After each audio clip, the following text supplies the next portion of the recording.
However, you need to understand that the technologies that we have, and we were discussing, are not theoretical. We have actionable intelligence that any committee in Congress or executive action can find regarding current operations. And I just want to go through a list of them very quickly, of these facilities and corporations for which we have witnesses who can be subpoenaed by the committees of the Congress. This was developed at the request of Congressman Christopher Cox of Orange County, with whom I met, and was later further developed for the briefing that we put together for President Obama.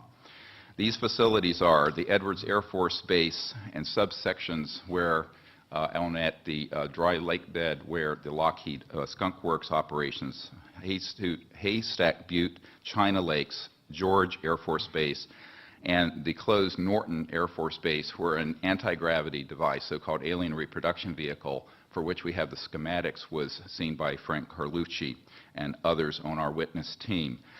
Tabletop Mountain and Blackjack Control. The aerospace facilities there are the Northrop Anthill Facility, Tejon Ranch, the McDonnell Douglas Llano Plant, Lockheed Martin Hellendale Plant, and the Phillips Lab. At the Nellis Air Force Facility, so-called Area 51, no one calls it that. There's S4 and S12, Pahut Mesa, Groom Lake, and a number of sub-facilities.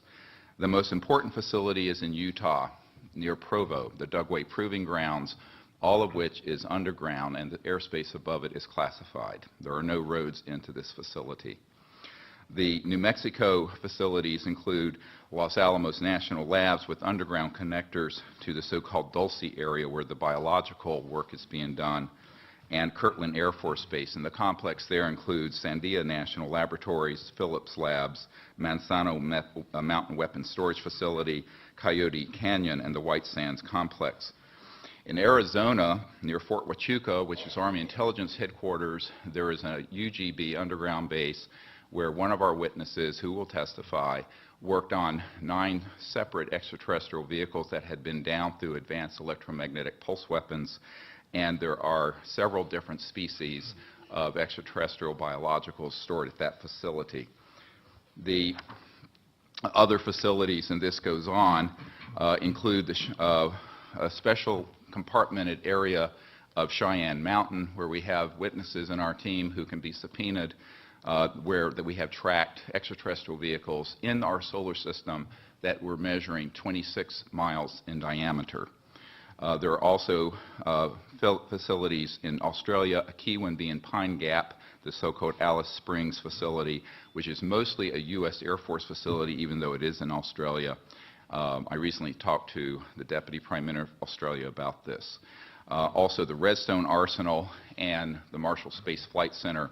We have a scientist at the Redstone Arsenal who works under contract for IT&T, who have developed these transdimensional systems. He was under contract with my project to bring these energy devices out, and he was then threatened by a former CIA director and what I call the goon squad that went down there 3 years ago in March. This is just part of the information we have, and this information is on the flash drive given to Stephen Bassett's staff, then you're all welcome to review. Thank you. Thank you. Well,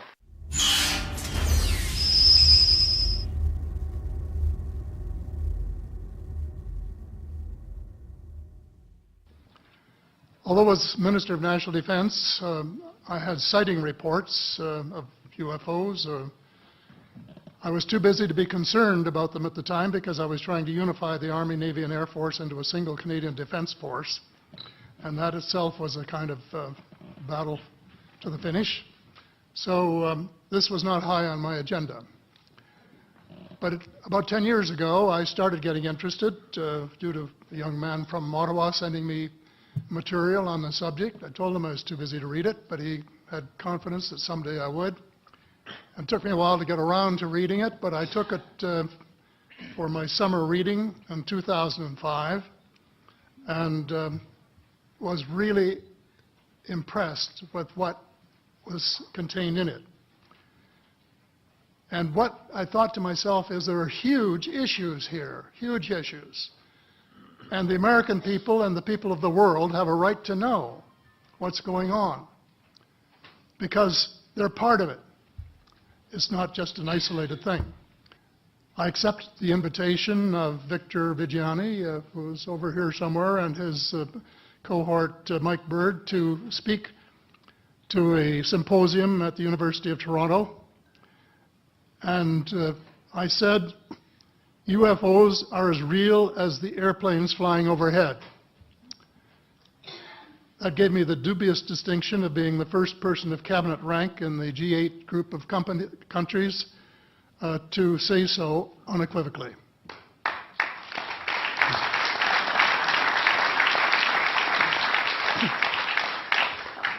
In the 1960s sometime, there was a flotilla of UFOs headed south that crossed into NATO territory in Europe.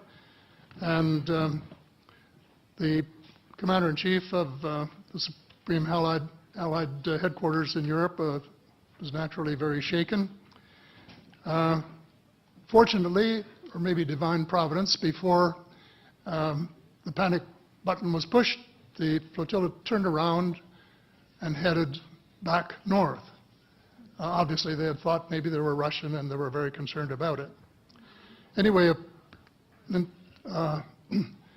investigation was launched into this whole subject, and a document was prepared which concluded that at least 4 species had been visiting Earth for thousands of years. And this is my own view at this stage as well. So, except for that, there are just a couple of things that we've talked about that I'd like to refer to. And one was that we were referring to them as they until this morning when Linda Moulton Howe, I think she was the first one, actually named 3 different species.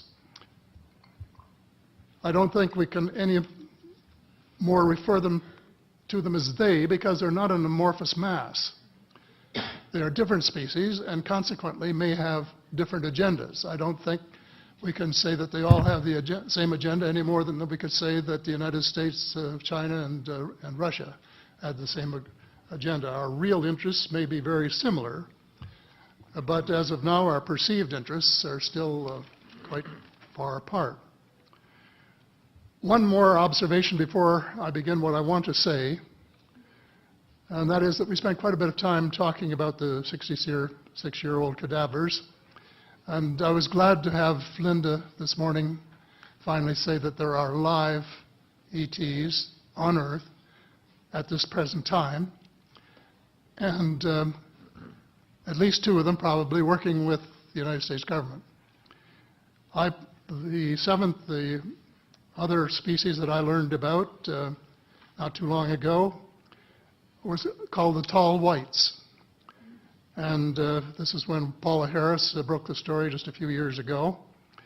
And through her good offices, I had the chance to talk for about 3 hours with former Airman Charles Hall and listen to this absolutely fascinating story of how he was working with, first of all, he was scared out of his skin, but after that, when he got to know them, how he was working with, and finally they became to trust each other and have a good working relationship with the tall whites at the gunnery range at Indian Springs in Nevada.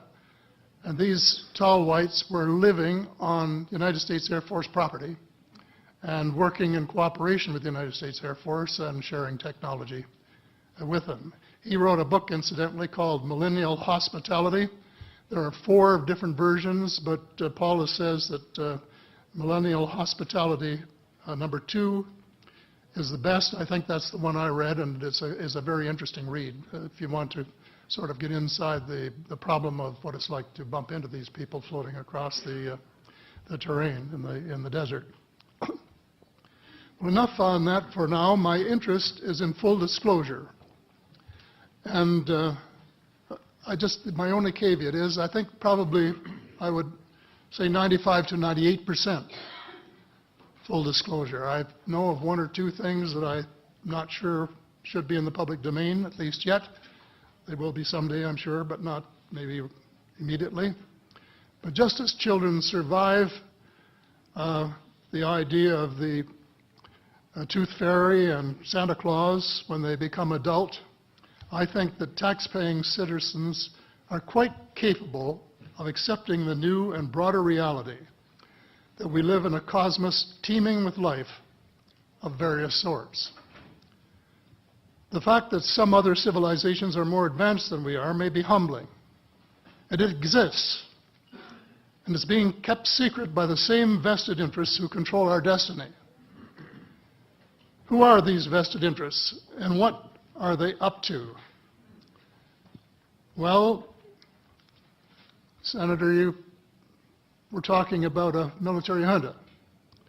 In my opinion, that is true, but I have broadened and deepened the definition to cabal, and the cabal comprises members of the Three Sisters: the Council on Foreign Relations, the Bilderbergers, and the Trilateral Commission, the International Banking Cartel, the Oil Cartel, members of various intelligence organizations, and select members of the military junta, who together have become a shadow government of not only the United States, but of much of the Western world.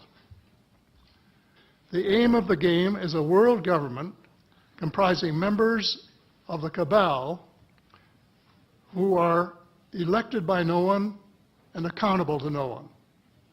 And according to Mr. Rockefeller, the plan is well advanced. Does this help you to understand why our civil rights are being taken away from us? I say us, because Canada too is included in the grand plan.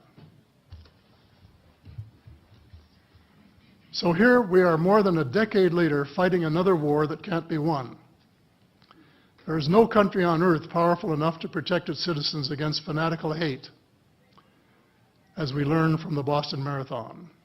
And the mere attempt to pursue the impossible pits neighbor against neighbor and the state power structure against everyone.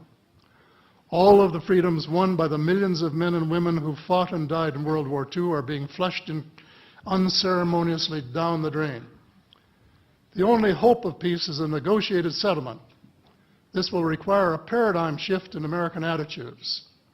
It involves a de facto renunciation of the plan for a new American energy and the adoption of a pledge of cooperation with all humankind to build the kind of world which we are collectively capable of. Young people everywhere need to be challenged by a noble cause.